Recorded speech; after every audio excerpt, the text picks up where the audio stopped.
Hi guys, Devadarshini ആഹാരത്തിലെ ഔഷധഗുണങ്ങൾ എഴുതിയത് doctor K R.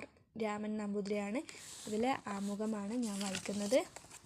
ജീവൻ്റെ നിലനിൽപ്പിന് അത്യാപേക്ഷിതമായ ഒരു ഘടകമാണ് ആഹാരം. അതിനാൽ ആഹാരം തിരഞ്ഞെടുക്കുന്ന കാര്യത്തിൽ നാം നിഷ്കർഷവും വിവേചനവും പുലർത്തിയേ തീരൂ.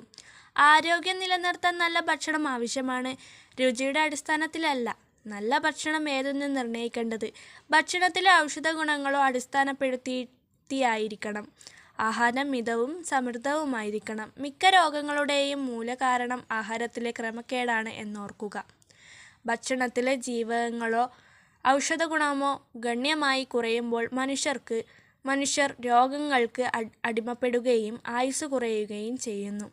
ശരീരത്തെ നിലനിർത്തുന്ന 3 തൂണുകളിലൊന്നാണ് ആഹാരമെന്ന് ആയുർവേദം പറയുന്നു. മറ്റ് 2 തൂണുകൾ നിദ്രയും ബ്രഹ്മചര്യവുമാണ്. എല്ലാ പ്രാണികളും ഭക്ഷണത്തിലടങ്ങിയിട്ടുള്ള പഞ്ചഭൂതത്തെ മനസ്സിലാക്കുന്നത് അതുൾക്കൊള്ളുന്ന രസങ്ങളിലൂടെയാണ്. മധുരം, ഉപ്പ്, പുളി, കയ്പ്, കഷായം, എരിവ് എന്നിങ്ങനെ 6 ഈ രസങ്ങൾ. ഇവയിൽ ആദ്യത്തെ 3 ശരീരവളർച്ചയ്ക്കും ശേഷിക്കുന്ന ശരീരശുദ്ധിക്ക്, ശരീരോഷണം എന്നിവയ്ക്ക് കാരണമാകുന്നു. മധുരം തുടങ്ങിയ രസങ്ങൾ ശരീരോഷണത്തിനു കാരണമായാൽ അവ കൂടുതലായും, കയ്പ് തുടങ്ങിയ രസങ്ങൾ ശരീരോഷണത്തിന് കാരണമായാൽ അവ കുറച്ചും കഴിക്കണം.